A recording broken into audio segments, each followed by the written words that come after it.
to me.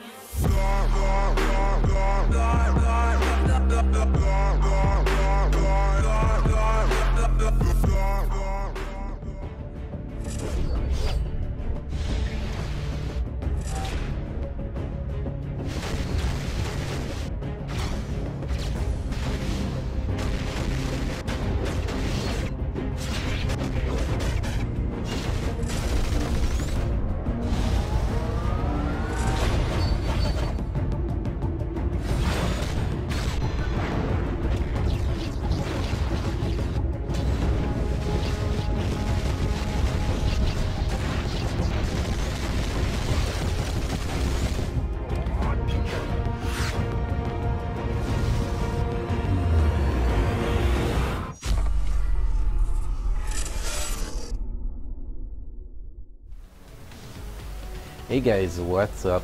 Welcome back to the channel. Starko here, guys. We just saw the video for the update 3.7 coming tomorrow. Guys, I don't know if you're excited about it, but it seems like a pretty decent mini fan favorite update in my opinion. We're getting 3 new uniforms: Satana, Punisher, and Falcon. 3 characters that have been requested to get a uniform, and 2 new characters, X-23 and Adam Warlock, 2 very important characters being requested by the Marvel Future Fight player base. So I think that this update, to make us wait until we get the Black Panther update in February, is actually update just to make the fans happy. So I think that they do a lot of things that's going to make us happy in that update. So maintenance notice, guys. Midnight to 5 a.m. in UTC 0 time, or 4 p.m. to 9 p.m. Pacific Standard Time. So that's going to be the downtime of the game, guys. Patch overview: 2 new characters, 3 new uniform, dimension ref improvements, character management improvement, and a few other changes. Also, guys, don't forget that everything you do in the game before the update is released will not be reset after the maintenance. As compensation, guys, we are getting a 5-star rank up ticket, 20 event tickets, and 50 boost points. So let's move here to the update details, guys. First, 2 new characters, Adam Warlock and X-23, has been added to Future Fight. So far, on what I can see from X-23, is basically she is almost a copycat of Wolverine without the without what? Not much, to be honest. I was going to say without the guaranteed critical rate damage, but apparently I misread the first time. So she is getting it in tier 2 passive. Our leadership is crap. That is going to be mainly a PvP leadership. I think they want to, since Wolverine is highly Alliance Battle Extreme focus, I think that bringing characters that are very similar to him, but without the crazy damage that Wolverine does. In my opinion, that's how it's going to be. Well, that's going to make her a more viable PvP option than Alliance Battle Extreme option. So leadership decreased debuff duration by 4%. That's 1-star leadership, so it's going to go up. Tier 1 passive, when HP is below 99%, apply to self, increase all attack by 10%, speed by 10%, critical rate by 10%, and 5% of max HP recovery. So, and the cooldowns 1 second. So every time you're under 99%, basically that is up at all time. And well, everybody should be under 99%. So if you're not, just take a hit and you get your buff. So that's pretty much going to be a tier 1 passive that's going to be active at all time. Tier 2 passive here, increased skill damage by 12%, increased bondage damage by 10%, critical damage increased by 35%, and Increase guaranteed critical rate by 35%. The buff here and the crit, it's a little bit lower than what Wolverine gets too. So it's, I think that they're making her a little bit less strong than Wolverine, just in to make sure that she is not going to replace Wolverine in Alliance Battle Extreme. I could be wrong, maybe she's going to be stronger. We'll see when we test it, but from the numbers here I see so far, I think I'm right. Now the regular skills, guys, we got Blade Claw, bleed damage, assault, nothing special. Actually in the text, maybe in skill animation is going to be something special. Then you have Cover Claw, that's going to do a 2-second stun. Wild Rush, that's going to apply more bleeding. And Wild Rage, in my opinion, Wild Rage is going to be a little bit like Wolverine 5th skills. Big iframe, that's my opinion, because she has nothing special. So in the skill description, so my guess is that she's going to get at least a couple iframe with in those skills. Like I said, guys, that's my guess. I'm guessing her to be combat characters, and until that it doesn't show here exactly. Next characters, guy, we're getting is a damn Warlock. Has been requested for a long time. So I think that people are going to be happy to have him in the game. His leadership applied to all allies, 35% increase of energy defense. That is actually not too bad of a leadership. It is going to help in Alliance Conquest with you know, those characters that does a lot of energy attack. Maybe not as much I will hope, but it will help. Is tier 1 passive activation rate when dead, revive with 70% of max HP. So that's going to be pretty cool for that. Tier 2 passive, when it applied to enemy, bind, applied to self, bind for 3 seconds and applied to self, 40% chance to penetrate super armor, barrier, shield, all damage immune, invincible effect for 3 seconds. So every 10 seconds when you get it, you get that bind and penetration buff. So that is actually not bad at all, because bind makes the target impossible to actually attack you for 3 seconds. So that's gonna be pretty decent. Now for the irregular skills, guys. The 2 first skills, well, unless they have iframe, they have nothing special to them. The 3rd skill is actually not too bad a skill. You do regular damage, then acquire the following effect for 5 seconds. When it applied for self, to 100% chance to all immunity to all damage for 1 second. Like here it says acquire the following effects for 5 seconds. Okay, I get it.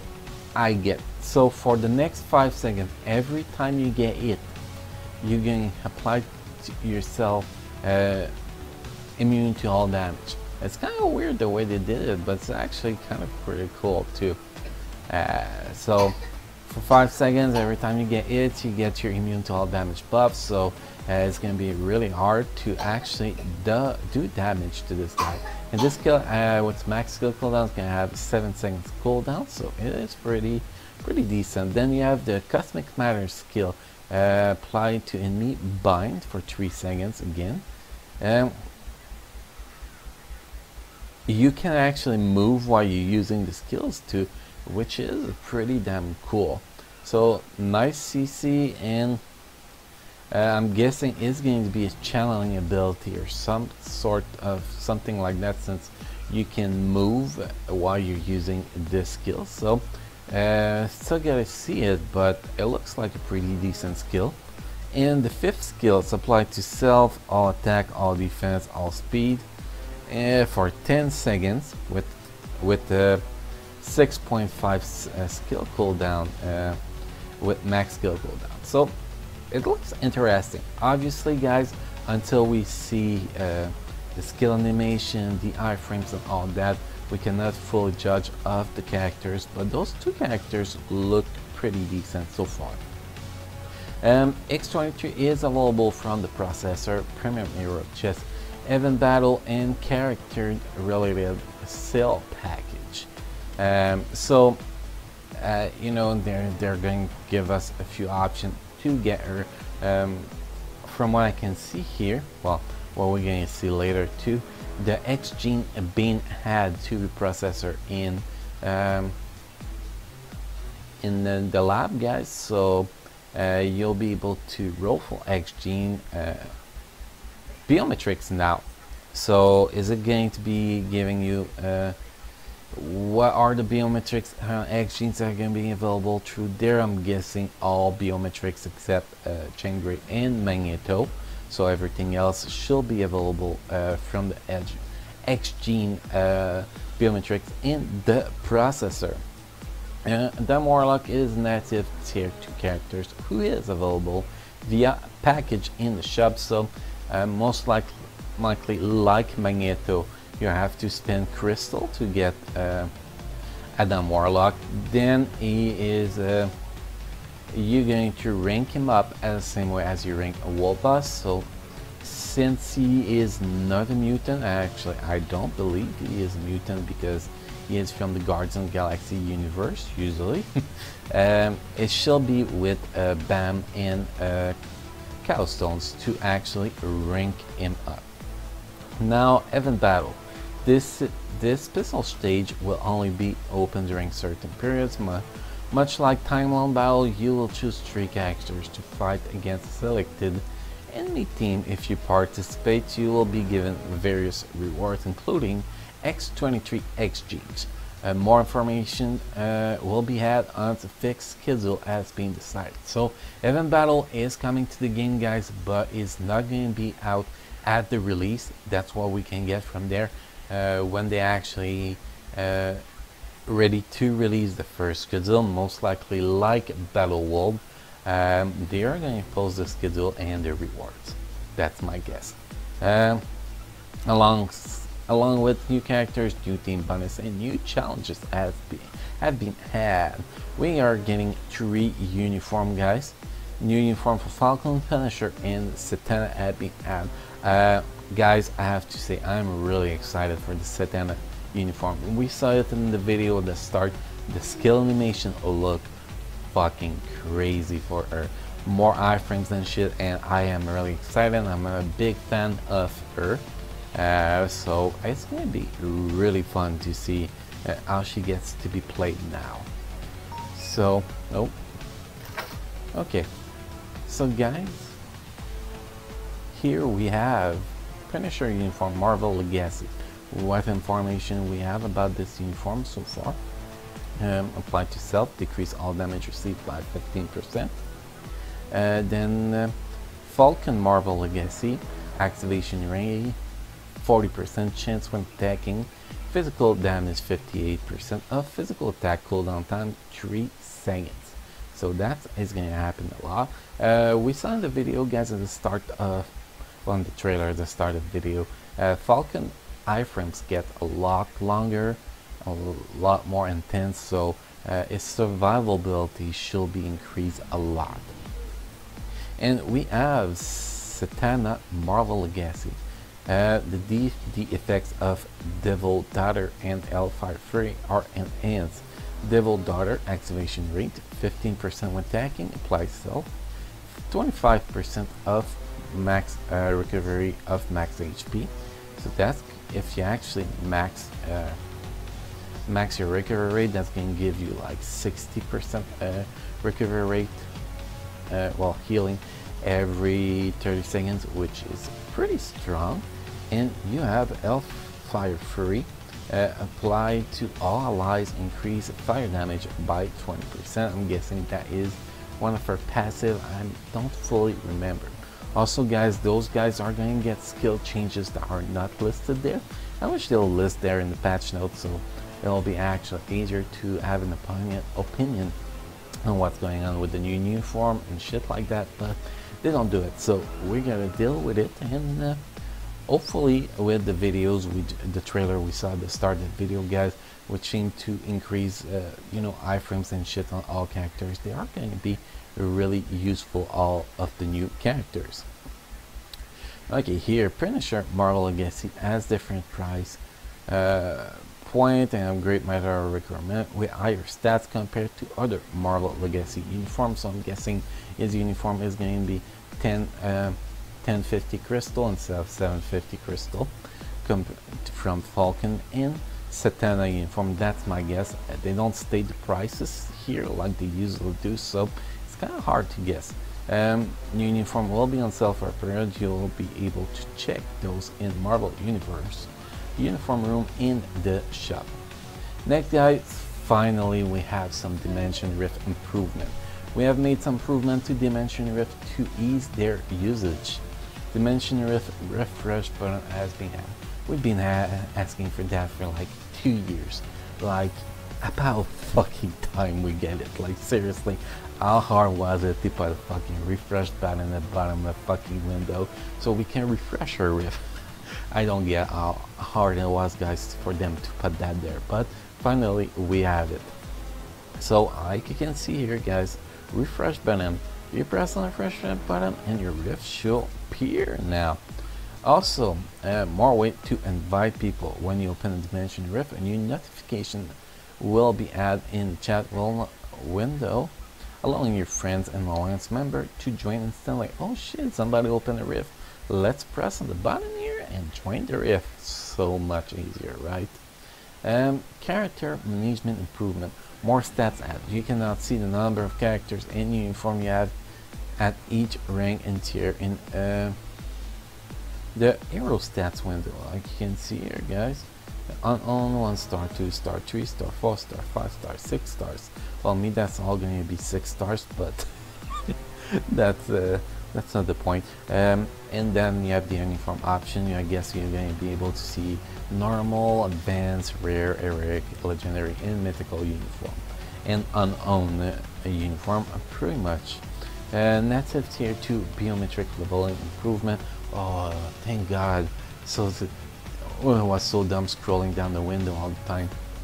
So basically, guys, now when you actually try to level a tier 2 native, your characters with the most biometrics would be at the top, so you can actually use the one that you've been farming for ranking up tier 2 native. And also you see the question mark next to the name. If you press that, you'll see your gear and uniform and shit of the characters you're looking at. So and gives you an option to check before you use the biometrics to make sure you were not saving the biometrics for something else.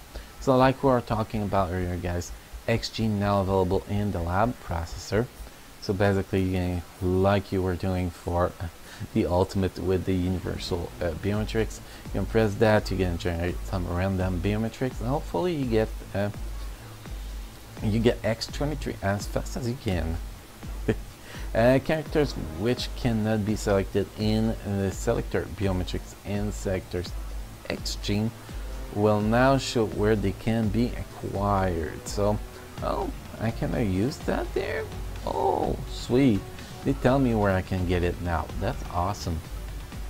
So it will be easier to figure out, hey, where can I get this character? Card set will now display which cards are missing from the set, so that's a good addition because you always have to go back to the card collection window and check when you're trying to make mythical cards, just to combine other cards, where to, you know, what cards you should do. Now you'll know just by looking at certain cards, so it is pretty good. When using filter and the sort function in the card menu, the game will not remember your previous sorting criteria instead of resetting each time. We don't care much about that. New chat notification has been added when acquiring characters or items after 10 rings. Don't care about that. Library has been updated. It's now sorted vertically rather than horizontally. I don't know what's that going to do, honestly. Some icon on the main menu has been modified, so they're changing the UI a little bit. When using quick enhance multiple time, your selected material will be remembered. That's going to be nice because you always have to come back. That's quite annoying. You can now select 6 stars ISO in the ISO 8 quick upgrade menu. So finally, guys, you can use their those purple ISOs to 6 stars useless purple ISO to upgrade other ISO. Pretty sweet. Fix an issue with sorting ISO after upgrading there when they did not sort as intended. Yep. And cooldown time for ISO 8 set effects now will be shown. Like, that's about time. After 2 years and a half, they're finally going to give us the official cooldown for certain ISO sets. That's kind of things that should have been done at the first time they released the ISO set, in my opinion. But hey, we're getting it now. Also, guys, the things that they did not put in the update details, guys, but they already announced the ultimate loot box are going to be removed. Apparently, they are not adding any way to get those characters. Maybe they will put some special package when the update comes out, like the package for Adam Warlock.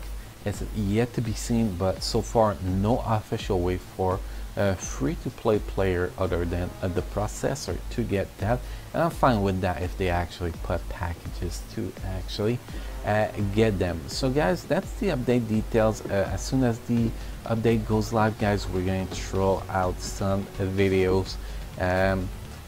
Obviously, X23, it might take a while to get if we go with the free-to-play version. Damn Warlock, if it's used kind of Stormstone with all the manual tier 2 I've been doing lately, I will not be able to get him up right away, but he will be up as soon as we can, guys. And the 3 uniform, well, those 3 characters will be tier 2 with their uniform as soon as the updates go live, and we will test them all like we usually do, guys. So, and guys, update is tomorrow. My time is going to be 11 p.m. that the update go live because I am Central Time in the US. So, guys, I'll see you there. Hopefully, guys, you enjoyed this video. Yes, Starco Gaming is back, guys. We changed our hardware. Hopefully you guys like it, and it's our first video of 2018, and hopefully it won't be the last, guys. And also, sorry for the bad audio, guys. Some of my equipment broke during the holidays, and I'm using my backup equipment, and it is terrible equipment, and hopefully it's going to be fixed soon, guys. So thank you for watching. Don't forget to sub, like, and share, guys, and I will see you tomorrow in the next video, guys. Thank you.